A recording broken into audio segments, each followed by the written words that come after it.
Everybody, I would like to welcome you to the regular council meeting for Monday, July 15th. I'd like to call this meeting to order. We do have regrets this evening from Councillor Mady. He is unable to attend. We acknowledge that this land is the traditional territory of the Three Fires Confederacy of the First Nations, comprised of the Ojibwe, the Ottawa, and the Potawatomi peoples, and of the Huron-Wendat people. We value the significant historical and contemporary contributions of local and regional First Nations and of all the original peoples of Turtle Island who have been living and working on the land from time immemorial. If you are able to, please stand for our national anthem.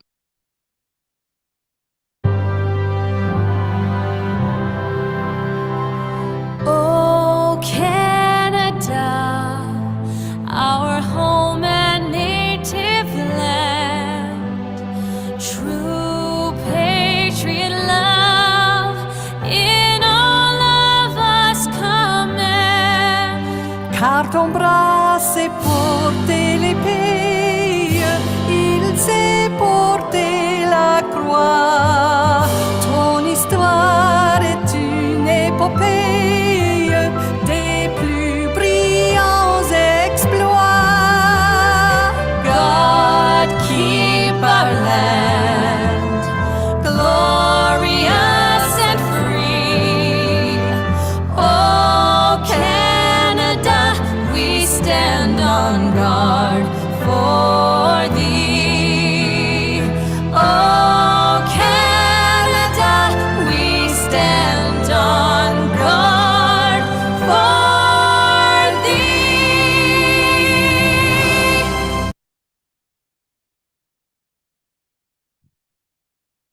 To our Director of Legal and Legislative Services, Director Malandrukalo, for a closed meeting report. Mayor Bondi, through you, I can report that on July 15, 2024 at 5:30 p.m., Council moved into closed session pursuant to Section 239(2)(I) of the Municipal Act 2001 to discuss a trade secret or scientific, technical, commercial, financial, or labor relations information supplied in confidence to the municipality or local board, which, if disclosed, could reasonably be expected to prejudice significantly the competitive position or interfere significantly with the contractual or other negotiations of a person, group of persons, or organization. And that is the extent of my report. Questions of conflicts of interest from members of council this evening? Seeing none, I'm looking for a mover and a seconder that the published agenda for the July 15th regular council meeting be adopted. Deputy Mayor Shepley, Councillor Allard, any questions? All in favor? That is carried. I do believe we have a notice of motion that we got from Councillor Verbeek tonight. Adoption of the minutes of the regular council meeting for July 2nd, 2024. Needing a mover and a seconder that the minutes of the regular council meeting be adopted as circulated. Councillor Hammond, supported by Councillor McGuire-Blaise. Any questions on those minutes? Seeing none, all in favor? That is carried. Special council meeting minutes for May 13th. Looking for a mover and a seconder that the minutes of the special council meeting be adopted as circulated. Moved by Councillor Guerin, supported by Deputy Mayor Shepley. Any questions? Seeing none, all in favor? Opposed? That is none. That is carried. We will go to public presentations. We have Cynthia Swift, our lead audit engagement partner at KPMG, but Director Drusevich will introduce her. Thank you. Through the chair. Before we have Cynthia come up and present the 2023 financial statements, I just want to give a little bit of background to council on what the audit entails. It is a fairly lengthy exercise, and Anne-Marie and the entire finance team have put a tremendous amount of work into it. I want to send a thank you to them because it's about 3 months of work spanning from February. They spend a few months reconciling the accounts, and then they work with the auditors on getting these statements ready. It is a requirement of the Municipal Act that the town have audited financials, and they are closely linked to all of our grant funding. So it is a very important function of the municipality to have these statements approved each year.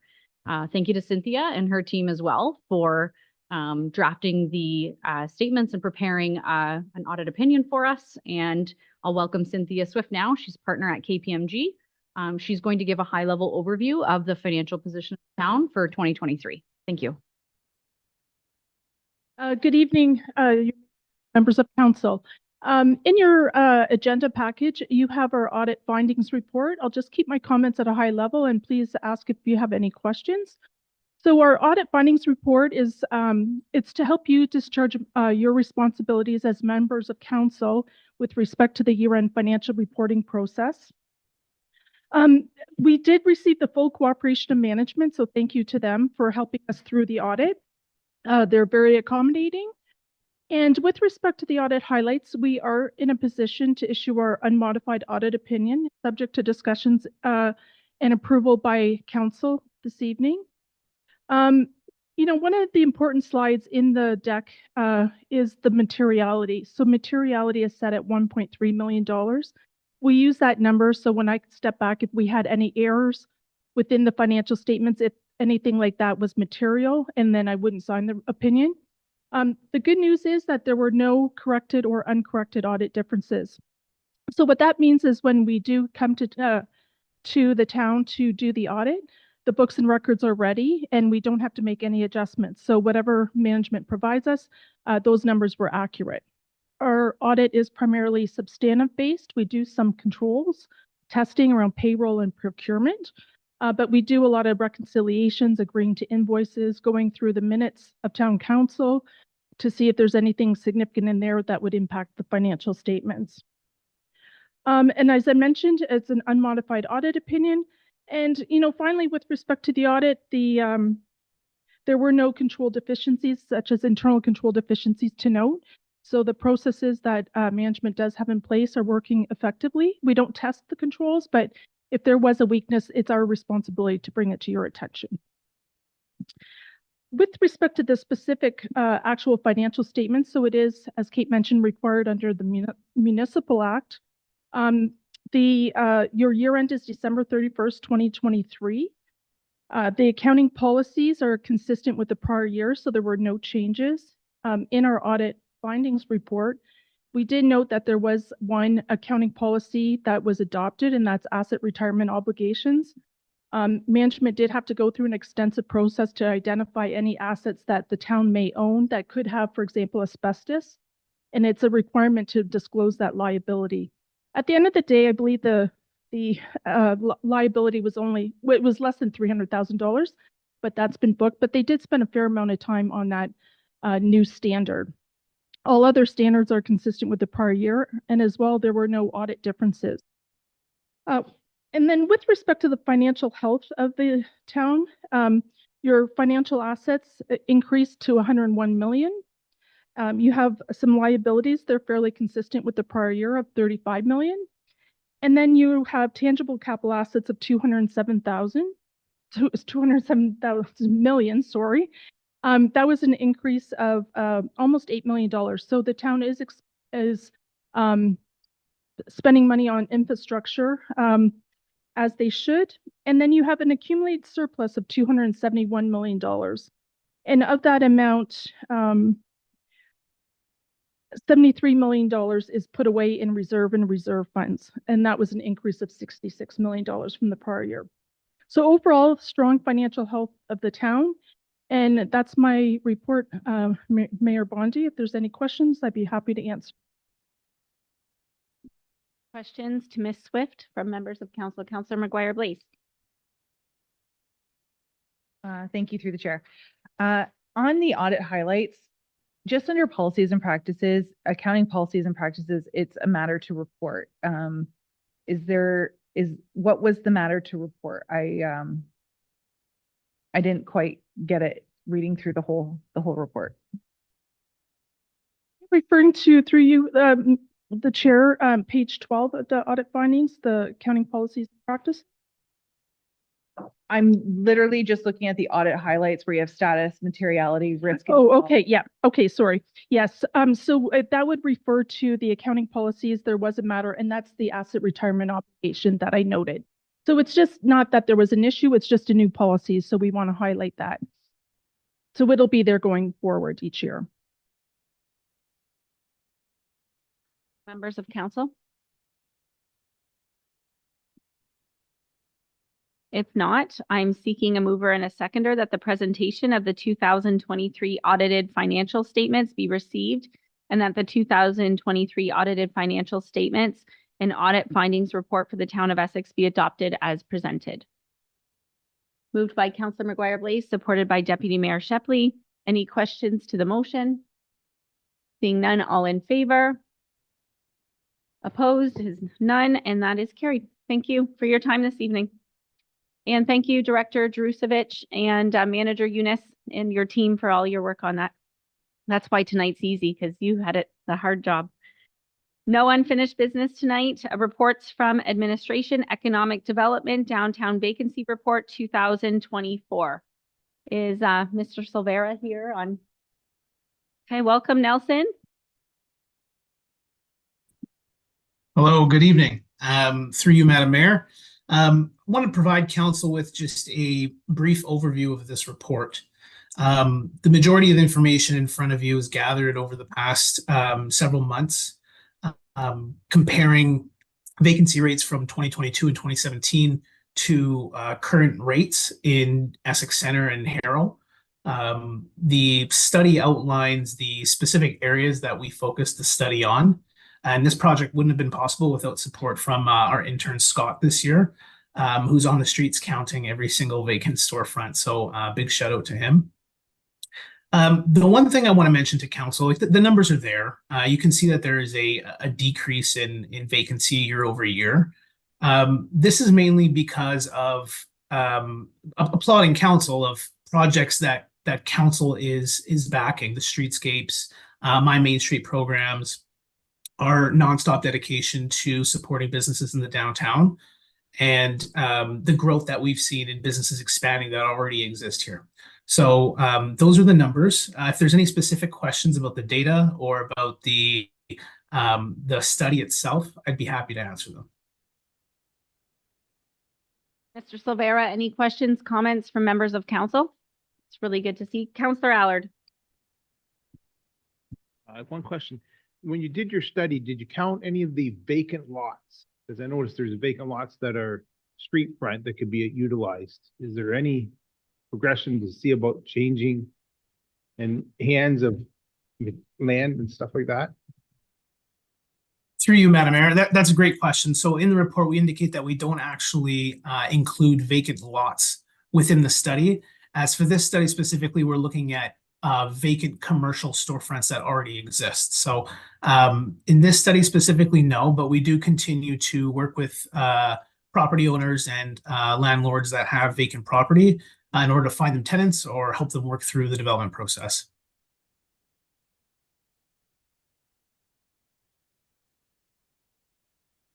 Thank you through the chair. So I actually just sent you an email not too long ago. I don't know if you've seen it yet. Is there any way for a business or a potential business to come to the Essex website and see what might be vacant and maybe take a look at kind of like a realtor.ca, but like just for Essex? Is that a thing? Through you, Madam Mayor, it is a thing. It's actually one of council's strategic action items in your strategic plan, and we've delivered on that. So on joinusinessex.ca, we have a vacant property tool with all vacant commercial properties, industrial properties within Essex. That is taken directly from the MLS listing and uploaded onto our website. The one thing it doesn't have is properties that aren't listed. So we work closely with those property owners that don't necessarily want to have their property listed, but are entertaining potential offers or looking for somebody to purchase the property. Those are ongoing discussions that we have with them privately. But any publicly available lot that's posted on MLS is directly linked to our website. Silvera, can you please talk about the importance of having a little bit of vacancy? Because it's good to attract some businesses. Can you please touch on that? Because I know we've had discussions about that in the past. Yeah, through you, Madam Mayor. A little bit of vacancy is good. If we didn't have any vacancy, then new businesses coming in or entrepreneurs wouldn't have a place to call home or find a new space. So there is a fine line though, right? So if we look at our numbers back in 2017, they weren't great. Anything over 10% is the danger zone, right? But if you're sitting at 5%, 4%, you're at a very, very healthy occupancy rate. So overall, I would say that I think in Essex specifically, we've identified some properties that even in Arrow that, you know, have potential to be developed, and we continue to work with those property owners. The majority of vacancies in Essex, those properties have been vacant for more than 2 years, or since the last study was done in 2022, which I've indicated in the report. It's challenging at times to you know, see development happen at those buildings, but we are in constant communication with those property owners to try and see if they're willing to either sell the property or develop it somehow. But yeah, back to your question, a little bit of vacancy is okay, and it's actually healthy. My last question as well, the state of the vacancies that are remaining, those are like, seem to be like the harder nuts to crack, like the buildings need a lot of money. They're basically not inhabitable. Do we have a lot of good commercial space even left in either core? Through you, Madam Mayor, there are a few spots left in both cores. I think where we need to focus our energy on is developing those vacant lots. We're working with property owners to develop those vacant lots so that we can create additional commercial units within the downtown. As it stands right now, there are several in each center that are vacant and could be occupied tomorrow or within the next couple of weeks. But in order to increase community attractiveness and the potential for an entrepreneur to come in, it's always good to have new units. I mean, we look at any new commercial units in Essex. I think of, right off the top of my head, the old Dollhouse when that was revitalized. It didn't take very long for those units to get filled because they're brand new. So, you know, there are vacant properties that, you know, similar development could happen on. We just need to continue to work with those property owners. Questions from members of council? Deputy Mayor Shepley? No, through you. No, great report. One of the things I noticed were, you know, Essex Center and Harrow Center, both unique in their own right. But when I look at the composition and the way they carved up that pie, they're very similar in the two centers of how the services break out. I thought that was fairly interesting, and I just wondered what your thought was on that. Why we would see it they're almost identical. Through you, Madam Mayor, traditional rural downtowns often have that type of makeup with a little bit less retail, more professional service and service-based businesses. That's just traditional in rural areas. I think that those numbers are potentially changing. We see new commercial developments and new retail type of businesses popping up. So yeah, it's the makeup of a traditional rural downtown. Looking for a mover and a seconder that the economic development report on downtown vacancies be received for information. Councillor Hammond, Councillor Guerin, any further questions? Thank you for joining us tonight, Mr. Silvera. All in favor? That is carried unanimously. 10.2, Special Events Resource Team, our CERT report for July. Looking for a mover and a seconder that the report be received. Councillor Allard, Deputy Mayor Shepley, any questions? Seeing none, all in favor? And that is carried. Community Services Special Event Notice, Essex County Steam and Gas Engine Museum Annual Parade. Looking for a mover and a seconder that the Community Services report be received and that council approve closing Walker Road in McGregor on August 10th between 8:45 and 10 for the Essex County Gas and Steam Engine Parade, moved by Councillor Verbeek, supported by Councillor Allard. Any questions? No? Okay. All right, all in favor? Opposed? None. That is carried. Economic Development Building Report and Development Overview. Needing a mover and a seconder that the Economic Development Report be received for information. Looking for a Councillor Guerin, supported by Deputy Mayor Shepley. Any questions? I have one. I don't know if you can even answer it. I just remembered it right now. The report, it shows that we have so many ADUs in there, but it's not really clear to me exactly how an ADU is. Like they have terminology in there. Are you able to explain that terminology? I'll pull it up here. Like it's ASD and DSD. Can you just refresh my memory on what an ASD is and what a DSD is, please?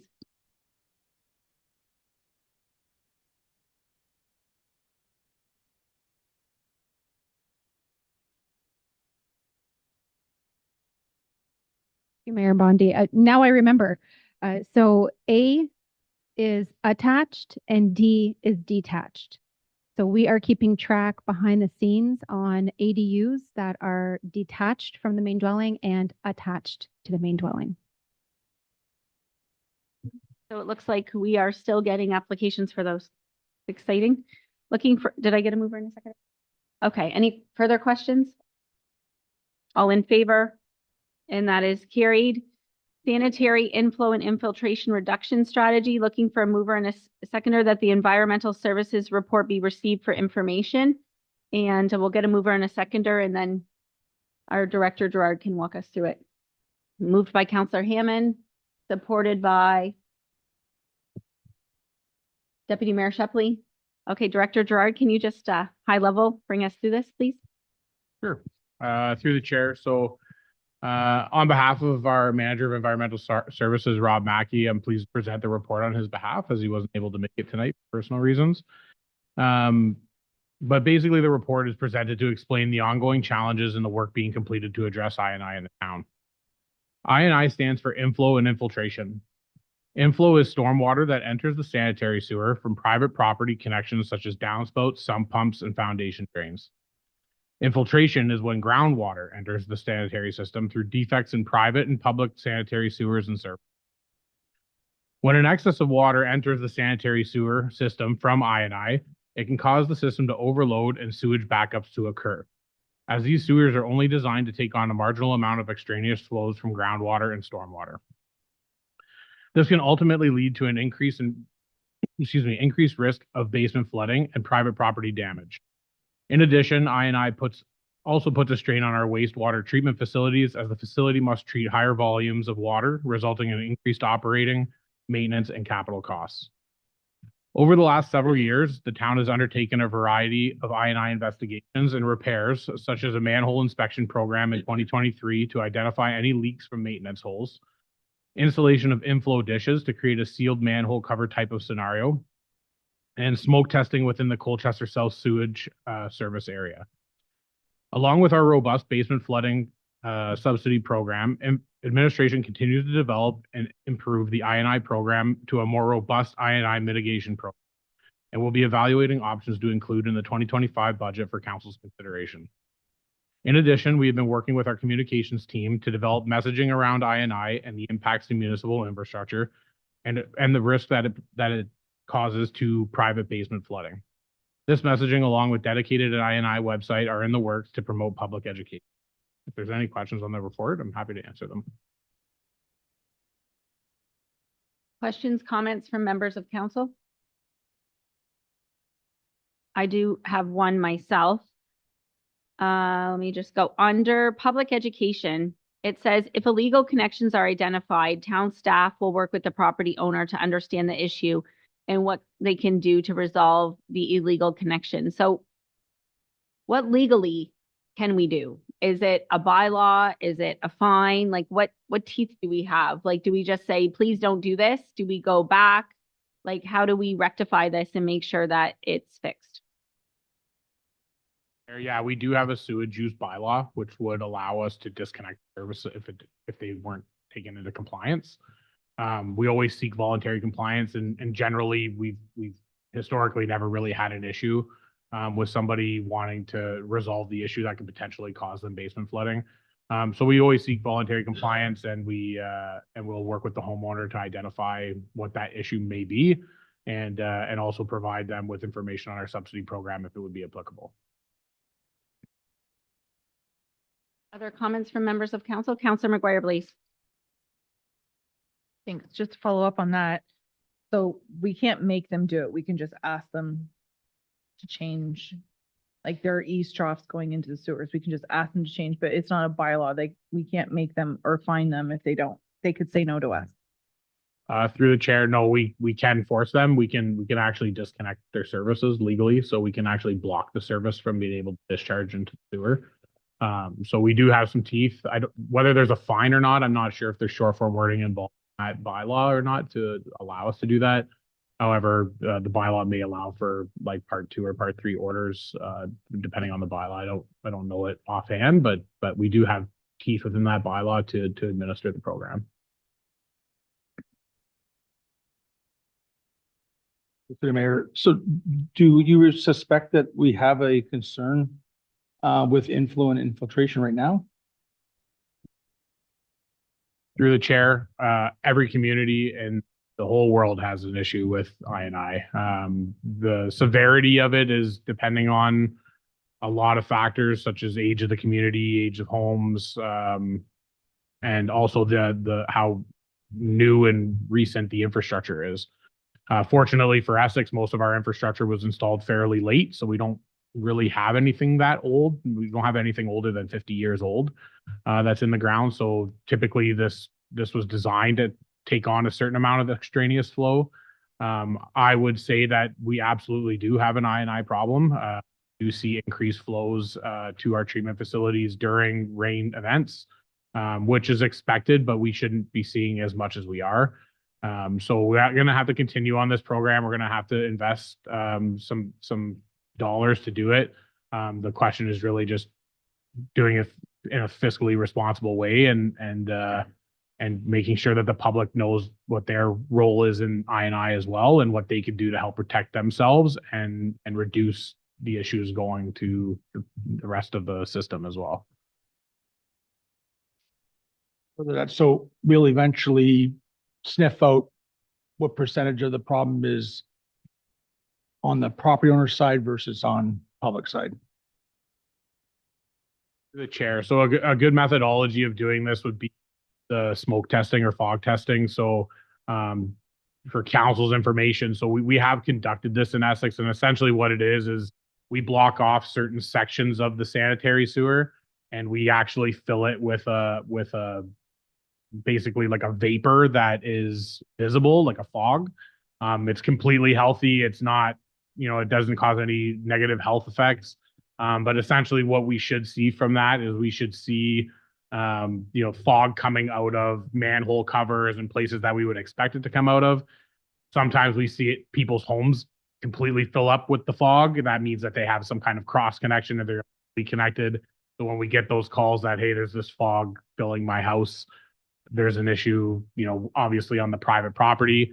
It can also have the fog coming out of the ground. So it'll identify like a large crack or break in the system. So we do have some ways to seek them out. The most foolproof way is to actually camera and like CCTV every individual sewer and connection. That's a very costly expense to go and, camera all 90 kilometers of our sewers, right? So it's a significant expense. That's why we're trying to come up with, more innovative ways. And as technology grows, we're doing our best to try and incorporate that into our programs.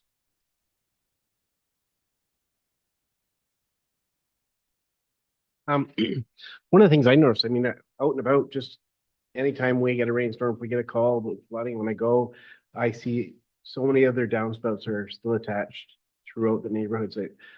As much as the manhole covers would be a big help, I think that's probably, like you said, I think it's probably our biggest concern there, and getting those people off and onto the overland draining as opposed to into their. But I don't know as much as we're educated on it and how they're not and that they're still doing it. I don't know what the answer is. Like, how do we get them to disconnect without it being a fine situation? It's through the chair. It's essentially, through a robust campaign program, public education, letting those people know, that don't understand what exactly it's doing to the system. Ideally, we would like that water to go onto the grass and not into our system directly. However, there are people who have them disconnected still because they're they're alongside of a driveway or a pathway. And we can't allow for, tripping and slipping hazards there as well. So naturally, you're always going to have some level, which is why we supply a subsidy specifically to disconnect your downspouts. So if you do have downspouts that are connected, we do subsidize the disconnection of them. And we're hoping that through, our targeted communication and our webpage that we can start to hopefully promote that type of activity and try and get some use out of our subsidies. I should note that new builds are not being connected unless they're connected, after the fact. But our building team does review this during building permit stage to ensure that downspouts are disconnected wherever possible. Just wondering, so I'm not sure what they're referred to now. So I know them as the CAW homes over by the Civic Center. Do we send out a letter to the management company there? So I know a lot of their homes are connected, and I mean, maybe it's not on the renter to correct that. I wonder if we have we addressed that company itself to let them know that, hey, you need to disconnect these where applicable. Aware of any specific communities that we would do that. I would say that if we don't have any issues where it's up, like every time it rains, we see a lot of flooding, right? So we see flooding during major rain events. So a 1 in 5 year storm plus. Generally, the normal rainfall event doesn't cause significant issues in the system. If we had those issues, we would target communities. We would target the users of that system to try and get some compliance with that. But I don't know if we've targeted that community specifically, but we don't have any, there aren't any sewers that we're monitoring on regular rainfall, only major rain. My only reason for suggesting that was because the renter probably has no idea that they shouldn't be connected, or even if they do, it's not up to them to disconnect. That's why I wondered, because it's a management corporation in there, had we contacted them to let them know that, hey, maybe they aren't aware of this program to disconnect. So that was the reason why I brought that up. That's all. Yeah, so Kevin, so on the new builds, they're not permitted to hook in unless it's in their design, a walkway or a trip hazard or whatever. So when you say after the fact, they would be doing it, how could they do it after the fact if there's no piping from the house to our town sanitary? Through the chair. So it's not that they're connected directly to the sanitary. It's also that they connect to the storm sewer, and the storm sewer can also be surcharged, right? So we're looking at it from two perspectives. I is specific to sanitary sewers, but we also don't want the direct inflow of storm water from roofs to go directly to the storm sewer either. But typically what would happen is people will either install the pipe, or we've also seen it that, that the leader down the side of the house will be connected to after the fact.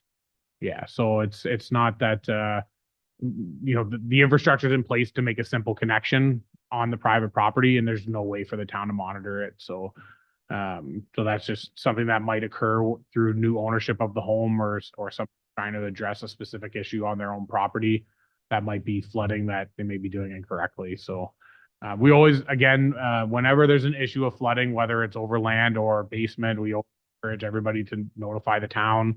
There's not always a solution for us, but the data alone and the ability to assist our residents wherever they may be having issues, we always make the time to do our best to provide solutions that might fit. And it also always gives us an opportunity to promote our subsidy program as well. I just want to make note that when the deputy mayor, Councillor Verbeek, and I had the development roundtable, this was one of the topics that came up under the roundtable with developers coming into town, not unlike any other town, saying that they believe that we have inflow of sanitary connected to our storm. So I want to thank you for bringing it forward. I also want to look at this more, especially, I know I was told that night that people went door to door in the city of Windsor and they actually went in and checked.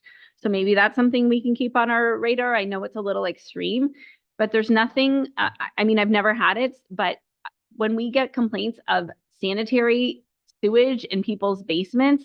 That's something I never want to experience again. It's one thing to get stormwater, but in the last flood, we had multiple homes in our community getting sanitary sewage. So anything we can do to try to prevent that, we know that storms are going to be becoming more and more and more extreme, and we need to become more resilient and do everything we potentially can. I also have been probably to every door in this town, and I think that there are a lot of eaves troughs that are still connected. So I'm wondering if it's something we can partner with our bylaw department. Like, can our department start looking together? And when our bylaw department is going there or going somewhere, can they look? Like, we need more eyes on this file. Just like we have the gentleman out studying our trees, we almost need to study this, because I think it's older neighborhoods that we start like knocking off the older homes. And we had the last flood, the provincial government released the disaster relief grant in our municipality. And that's great that they came down and they checked the box, but we had 66 applications and only $70,000 has been given out. So I really feel that we have to do what we can, because the province certainly didn't give our residents a lot of money. Maybe more is coming. Maybe there's still more applications in the queue, but I definitely want to do more on this. I look forward to supporting more on this in the budget, because I think we owe it to our residents to look at all of our programs and see what we can do. I have a mover and a seconder, right? Anybody else? Okay, all in favor? And that is carried. Moving on to release of securities of Pollard in the Harrow Residential Development, needing a mover and a seconder that the planning report be received, and that performance securities on file for the Pollard Harrow Residential Development in the amount of $100,000 plus accrued interest be released to the proponent. Mover and a seconder. Councillor Hammond, Councillor Allard, any questions? This is the former junior school area. All in favor? No one opposed, that's carried. Planning, 753 Sydenham Street, removal of holding H provision, needing a mover and a seconder. That bylaw 2345 be read a first, second, and third time, finally passed on July 15th. Needing a mover and a seconder. Councillor Verbeek, moved second by Deputy Mayor Shepley. Any questions? All in favor? And that's carried.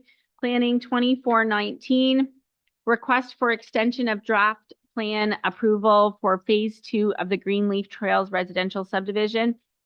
That planning report be received and that council approve an extension of the draft plan approval for lands comprising of part lot 567 in plan 202 for a period of 3 years from the date of the draft plan approval, and that a copy of the resolution be forwarded to the manager of planning services at the County of Essex. Needing a mover and a seconder on this. Deputy Mayor Shepley, Councillor Verbeek, any questions? Seeing none, all in favor? And no one's opposed, that's carried. 10.9, verbal report by Director Chadwick, Director of Development Services. We'll go to you, Director Chadwick.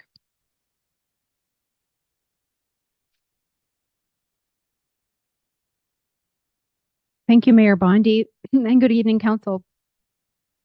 So further to your direction at the last regular meeting, the purpose of this verbal report is to provide you with an update on the Colchester Hamlet Secondary Plan, including consultation efforts to date, plans for future public consultation, policy directions thus far, and overall goals of the secondary plan as a part of the town's new official plan project. Next slide, please. So a secondary plan sets out a cohesive vision and a set of planning directions for the future growth and development of a specific area in a municipality. In this case, the Colchester Secondary Settlement Area. Think of it as a mini official plan to your official plan. So as a part of the town's new OP, the Colchester Hamlet Secondary Plan has been updated to do a few things: to align with the policies of the new OP, to emphasize the development potential in the heart of the town's waterfront and agritourism area, to establish a realistic development scenario based on the level of growth, and that's been allocated to the Colchester Secondary Settlement Area by the County of Essex, and also to improve upon the framework of the 2009, sorry about the typo, it's not 2008, but 2009 adopted Colchester Secondary Plan. Next slide, please.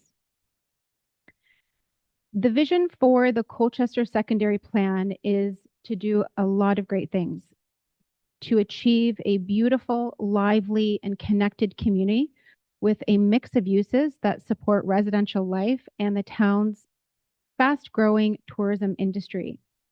So the Colchester Secondary Plan is based on the following principles which support that vision. Connect the waterfront. This is things such as improving public amenities, improving public access to the waterfront, enabling easy circulation and active transportation. Another guiding principle is to animate the secondary plan area with a mix of uses. This means directing growth and development through appropriate infill development as well as redevelopment underutilized properties. This also could mean establishing a clear and cohesive vision for the Main Street area, which is the site of commercial, retail, entertainment, and tourism-related activities, which are connected to the waterfront. And then also to offer a range of housing, community service, and employment opportunities. Another guiding principle is to be a center for tourism. So we'd like to leverage the secondary plan area's location on the shore of Lake Erie. We would like to encourage land uses in the secondary plan area, which will support and enhance the development of the wine industry. And then, of course, promoting Colchester as a primary tourist destination in the Windsor-Essex region, providing a wide range of uses to support tourism. We also have a guiding principle to encourage growth through intensification.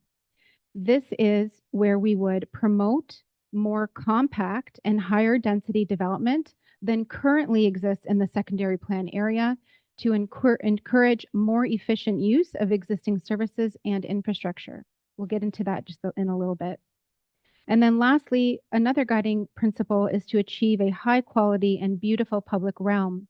What does this mean? It could mean improving streetscapes in the Main Street area, preserving existing and seeking new opportunities for views and vistas, and lookouts to the lakeshore, accommodating public amenities such as parks, picnic areas, and extended links to the waterfront trail, as well as improving landscaping, special features, and signage to orient travelers to certain certain areas of the secondary plan. Next slide, please. So growth within the Colchester secondary plan area is intended to unfold incrementally, so not tomorrow, but over 25 years, through intensification of existing parcels and also development of vacant parcels. This draft land use plan is a bird's eye view of land use designations and how land in Colchester in the hamlet should be used. So we're going to now go through a high-level walkthrough of what each of these land use designations represents. Next slide, please. Generally, all residential development in yellow within the secondary plan area consists of low-density, single detached dwellings, with the exception of a few semi and multi-unit dwellings. The policies and permitted uses for the revised residential areas as defined in yellow now include low and medium density residential uses that should be permitted as of right. High density residential can be considered by council through zoning bylaw amendments, and maintaining the established character of the surrounding area through building mass, setbacks, and height. So overall, those yellow areas, as what you see in the residential area, is where we're guiding development to take place in terms of infill, but now moving from a primarily low density to a low and medium density residential. Next slide, please. The Colchester mixed use area, this is a new land use designation that we are proposing, includes those lands in Maroon, north of County Road 50 and west of Dunn Road. The policies and permitted uses include compact built form, vibrant public realm, creating connections to the Main Street and waterfront commercial areas. And we are also proposing that the lands allow for a mix of low, medium, and high density residential. Neighborhood commercial uses as well, tourism related uses, and lastly, parks and playgrounds. Next slide, please. The Main Street land use designation includes those lands in red along County Road 50/Murdoch Street and also extends along Jackson Street connecting to the waterfront. Proposed policies and permitted uses include a mix of vibrant commercial, entertainment, and tourism-related uses, as well as tourist accommodations. Residential could also be permitted in mixed-use formats with ground floor commercial, as well as lower profile street level, and not as well as, but rather with the vision of low profile street level environment to enhance the pedestrian realm. Next slide, please. The waterfront commercial area in light blue includes certain lands which directly front onto Lake Erie, including the Colchester Marina and Harbor Park and the related beach area, as well as the Colchester Schoolhouse. What we're proposing for this area and these lands and this land use designation are recreational and commercial amenities for residents and visitors to the lakeshore. We're also suggesting active and passive parks and open space uses, as well as even a mix of commercial uses such as snack bars, commercial recreational uses, small scale retail, marine related activities, open air markets, and cultural facilities. Next slide, please. In terms of consultation efforts to date, the draft Colchester Secondary Plan update was prepared following extensive consultation with several groups, that being the internal project team, the community stakeholder working group, the development working group, the resident-based public focus group, and council during its workshop. Next slide, please. So we're now at a point where we will be presenting the draft secondary plan to the general public at an open house that is tentatively scheduled for late August. Since the exact date is still to be confirmed, we encourage folks to keep an eye out for the notice of public open house that will be published in the Harrow News and shared on town social media. Folks may also send us an email to be added to our mailing list for direct notice, and that email address is officialplan@essex.ca. After the open house, council will host through a special meeting the statutory public meeting in fall of 2024. Adoption of the new official plan and by virtue, the new secondary plan is therefore anticipated by year end. Next slide, please. Thank you, Mayor Bondi and council. I hope this gives you a bit of a sneak peek of what's to come at the secondary plan open house later this summer. Thank you. Questions, comments from members of council? I hope if you're a member of the public and you want more information, you register to get notifications. Needing a motion that the verbal report by Director Chadwick Development Services be received. Councillor Guerin, Councillor McGuire Blaze, any further questions or questions at all? All in favor? And that is carried. Reports from our youth council member. Welcome, Youth Council Member Smith. I'd just like to thank all the volunteers and sponsors who helped make the run possible and allow us to raise what we did for the food bank. I was there in spirit for moral support. It looked like a great event, great location as well. County Council update, Deputy Mayor Shepley. Madam Mayor, I'll start off by letting everybody know we're still awaiting an update on the Tom Wright train. I've emailed and asked for one, and I'm still awaiting my update. I will ask for one in person at County Council on Wednesday.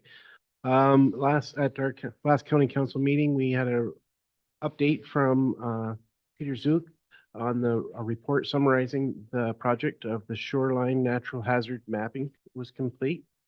And the total cost of that mapping project was $436,000, with $138,000 coming from the county, $40,000 from the city of Windsor, and the remainder from the federal and provincial grants. And that's all for my county council report. That the County Council regular meeting minutes and agenda item 12 be received. We have the minutes from May and the minutes from June. Councillor McGuire Blaze, Councillor Hammond, any questions? Seeing none, all in favor, and that is carried. Correspondence to be received. Correspondence in 13.1, we'll receive them all, and then if any council member wants to pull out any, we may. that the correspondence listed in agenda item 13.1 be received and where indicated to further share such information with the community using suitable methods of communication. Looking for a mover and a seconder, Councillor Verbeek, Deputy Mayor Shepley, all in favor?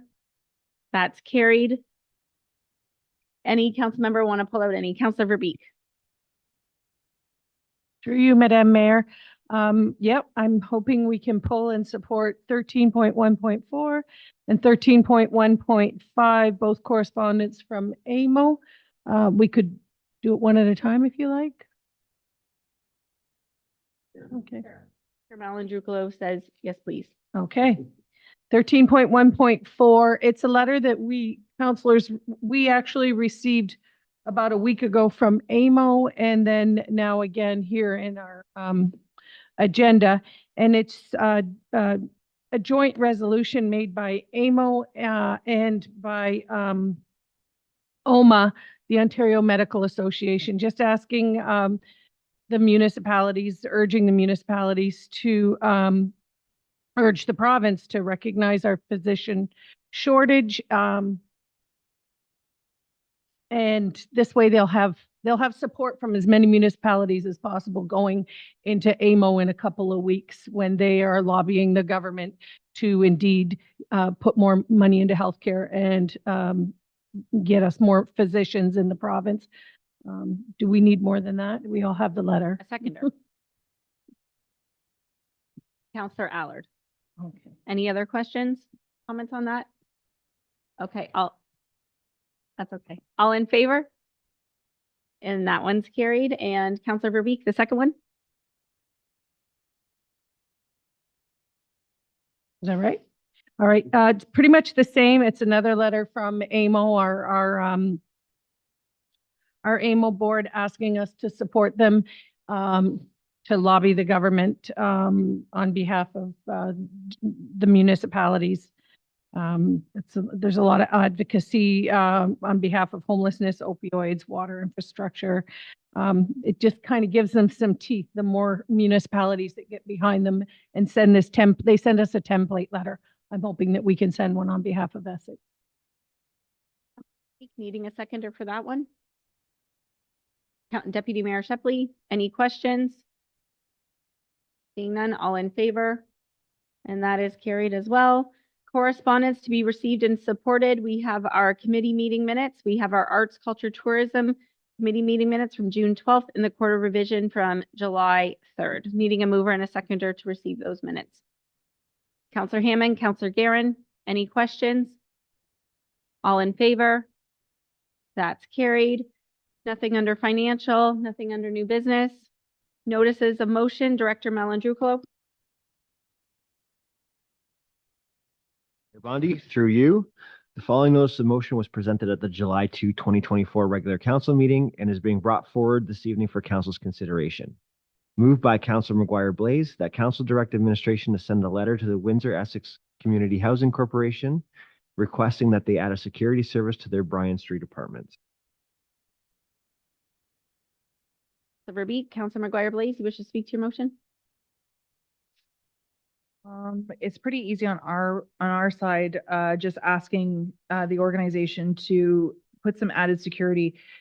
We have seen an increase in calls of service to that location and vandalism within the area. So I think if they could just add some form of security, it would help the area in general and the people living in the building to feel a little bit more secure and safe.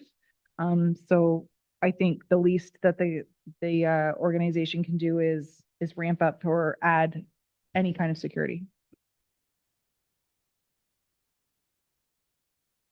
Us to also send this to the County of Essex CAO, just because she's on the community safety well-being. And I'd like her to make sure that she's aware of what we're trying to push. I think it's a great motion. Any further comments? Deputy Mayor Shepley. What is you sit on this board, what is the likelihood that they would have it in their budget to hire the additional staff needed to do?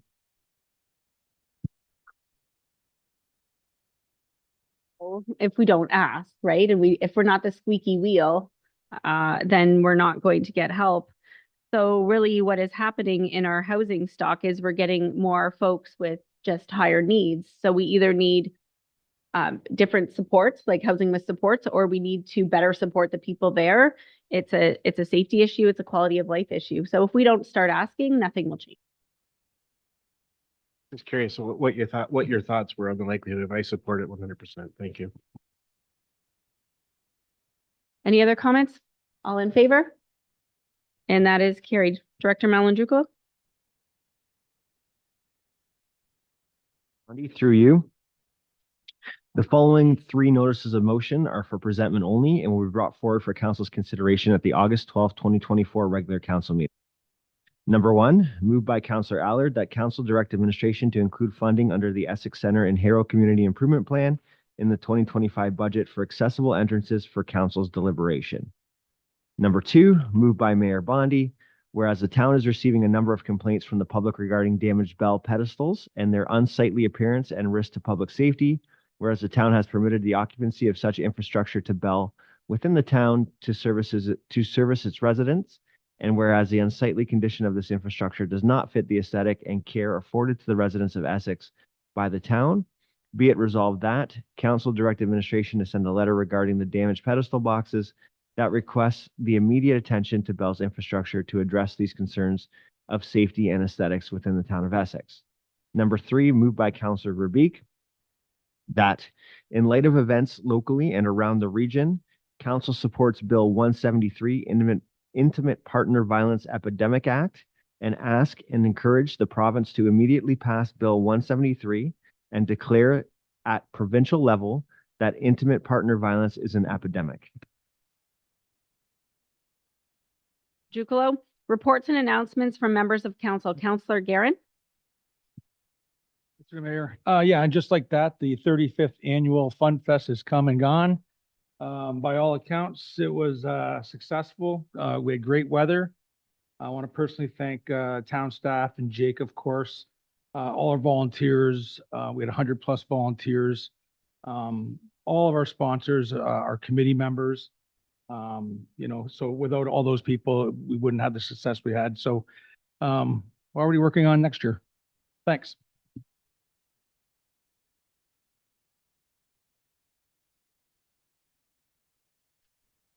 Nothing to report. I just want to remind everybody that the wheat's coming off our fields right now, so there's lots of combines and trailers and trucks on the road, so beware of our farmers trying to navigate their fields. Thank you. Again, want to second what Joe said. Great job with the Fun Fest committee, volunteers, everybody, town staff. You guys did a fantastic job. I hear it was one of the best ever, and I think it was. So continue with the good work. It puts the onus on you for next year to up it a little bit more again. Great job, guys. So I just want to encourage our residents and folks from outside the region to visit all of our local fruit and farm stands. We have a plethora of them, and I hope you're hitting them up a lot. And we also have, the town has a map that you can pick up here. I believe we have it at Town Hall in several locations, and it pinpoints where to find all our local farm vendors.